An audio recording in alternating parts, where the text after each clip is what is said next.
at the box office. I think it could be the biggest movie of the year, 50 Shades of Grey, and that's what we're going to talk about today with Dr. Frieda Birnbaum. She is a research psychologist, analyst, and author of What Price, Power, an in-depth study of the professional woman in a relationship. First of all, have you seen the movie? Actually, that's an interesting question. I happen to have gone into the movie theater last night, and I'm sorry to say I walked out in the middle. But I do know the topic. Intentionally, you walked out. I was with my husband, and he found it very boring. I found it romantic. We didn't stay for the sex scenes, but I find it troubling, to tell you the truth. I find it troubling because it seems like we're living in this sexual backlash to where women have come. And you know, sexuality actually shows you and society where you are. And I know we have a lot of ideas what we enjoy doing privately, and it's nobody's business, but it seems that bondage and to have this kind of escapism is not what I would like to tell the younger generation to do today. And a fad is something, and something that is going to leave is one thing, but my concern is this a message we're giving that is dangerous? After all, do you know the police officers are complaining that people are losing their keys to handcuffs, and there are some stores that are actually stocking handcuffs and whips. So where are we really? Well, we are really in our time in a sexual revolution, and I did a study of 700 women and found that, believe it or not, men prefer women who are sexually aggressive or taking turns because even emotionally, people need to take turns because that's the best of who they are when they can experience all of themselves. And women, believe it or not, career women have, my study showed, more fun in bed. So really it's quite the opposite of this theory that this bondage is something that entices these women. And I found, and it's probably across the board, in the movie theater, when I looked around, I saw women that were middle-aged, and that's something that's telling me as an analyst, hey, wait a minute, maybe women need some more sexual excitement. Maybe they need to be heard and express themselves more. All right, let me break in. Sure, because I did see the movie. Yeah. Sorry. All right, but we'll take it point by point. Sure. I saw the movie from start to finish. Right. I did not read the books. I had no interest in reading the books. And my feeling with the books, because everyone was telling me they're so badly written, but yet people were fascinated, Right. and I thought they were fascinated. Those who were fascinated were perhaps bored sexually in their own lives. Right. Perhaps that was... Exactly. But that's one thing. Right. What disturbed me about the movie, now I saw the whole movie from start to finish, and I thought that for what I had expected, it was rather tame when it came to the bondage. What disturbed me, two things. First of all, what disturbed me almost more than the violence at the end, which you missed because you didn't stay for the end, was the fact that this talked about how controlling a woman is sexy.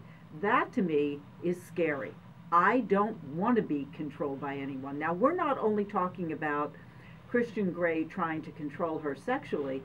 He wanted her to sign a contract that controlled who she saw, when she saw them, what she ate, what she drank, when they were going to see each other, under what circumstances they would see each other, where she would sleep, how she would touch him or not touch him.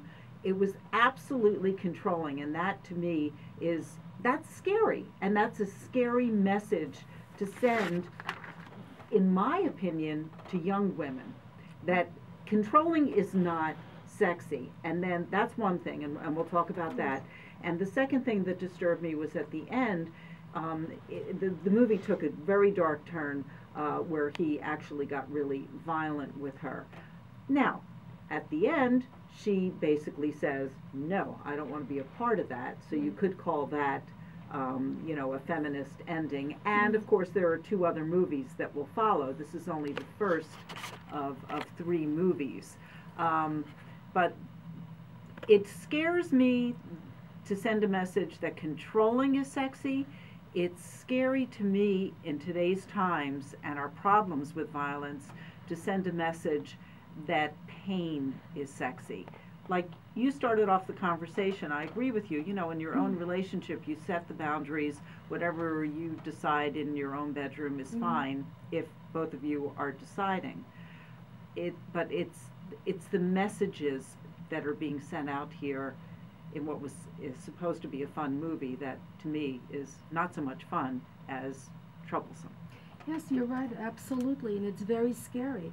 Because in reality, we are really living in a sexual revolution.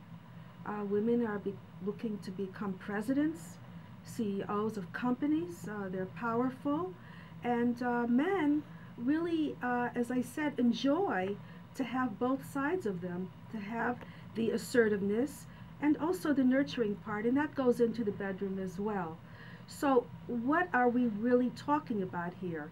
We're talking about some woman's fantasy of what she thinks can be provocative, exciting for women to read about. But I wrote something very, very quickly. Okay. And you can stop me whenever you say, okay, who cares, it's boring. Because I have no idea. Well, you're the guest. I asked you to come on. But you're being very sweet. So. Oh, and by the way, so I want to again reiterate that, Yes. that my guest is Dr. Frieda Birnbaum, and she is a psychologist, and she's done a lot of research on sexuality. Actually, I have. So it's interesting. It's coming into play about women and what women love. And by the way, women look at love as all of them, and men look at love as part of who they are. That was part of my study. And also, men love to pursue and women love to change the bad boy. And that's a little bit of this movie that we saw that held everyone's interest. But look, here's my modern day version of, our sexual revolution that's going on today. The door opened, I walked in. My next movie, right? I'm going to make a few 100 million on this, right? I walked in. There was gray all around me, but right before me sat this beautiful woman. Can I speak to the boss? I asked. I am the boss, she said. She was wearing a red dress, fitted and went around her hips. She stood up in her stiletto heels. She walked over. Her hair was a light brown with golden highlights, just enough to look sexy without overdoing it. She put her hand out, her eyes glaring at me. I felt like she was stripping me bare. Her handshake was firm as I felt the warmth and softness from her hands. How can I help you? She asked, looking with intensity. I'm here to apply for a position. Are you qualified? She asks, coyly. I hope so, I say, glaring back. What is it you do? She asks, her hips against the desk as she crosses her legs. Anything you want, I say. You're tempting me, she says. I hope so, I say. So, she locks the door behind her.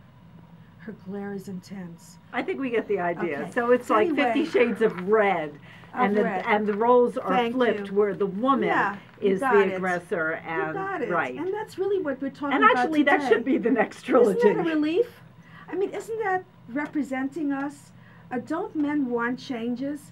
And this bondage, how much of it can you do before that in itself gets boring? So I really think taking turns, not only sexually, but in your life, bringing the other person with you. Because, excitement in a relationship is when there are two people, each bringing excitement to each other, not like in the 50s when you became one, or there were double standards, because women actually were boring.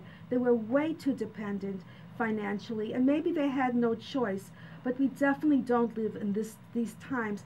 And that's why, this movie or these books, they're so annoying. And there's nothing wrong with reading pornography And there's nothing wrong with getting excited about it. But the message, as a psychologist, as someone who has been in practice for 26 years and have dealt mostly with women, I find it extremely offensive when women have struggled so hard to have a voice in their lives. And as I said, what you do personally sexually with two consenting adults is one thing. But when you're doing something that you need to be in control and you're creating pain, and this is what the feeling of a relationship is, it's giving the wrong message to the younger generation, something that we, my generation, worked so hard for. What advice would you give, like a couple that's in a long-standing relationship, whether it's living together or married? What advice would you give to keep the sexual spark alive? Because that's what one of the things, obviously, it hit a nerve with this book. Absolutely, and that's an excellent question. And I'm sure a lot of people want to know what that answer to that question is. And you have to be your own person. You have to be able to have a sense of who you are. And that spark is, when I was talking about career women, or having something that you can offer to the marriage, and most of all, change. Marriage cannot stay stagnant because then it gets boring. But if you keep changing as the years go on, your marriage keeps changing, and that's really what keeps it alive. But what specifically, let's say things are getting boring in the bedroom, that it's always the same, starts the same, goes to the middle the same, it ends the same.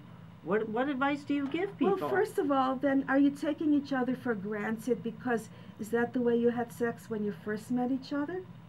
When you first meet, there's an excitement of getting to know each other.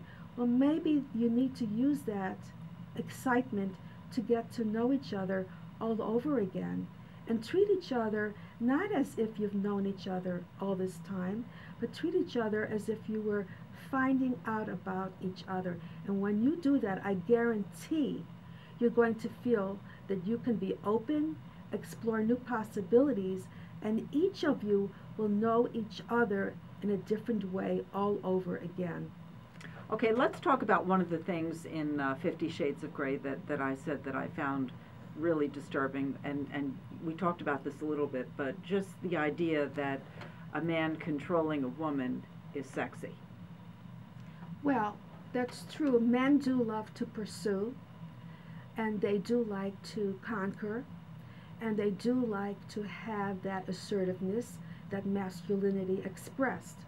But then again, men also like to have another part of themselves expressed, and when women take that lead, it helps them to feel that they don't always have to be responsible for their sexuality, that women can be responsible for their own sexuality. And as I've said, I've done research on 700 women and found, believe it or not, I mean, hold on to your seat, but the best enjoyed sex is when a woman initiates it and she is the aggressor, as opposed to 50 Shades.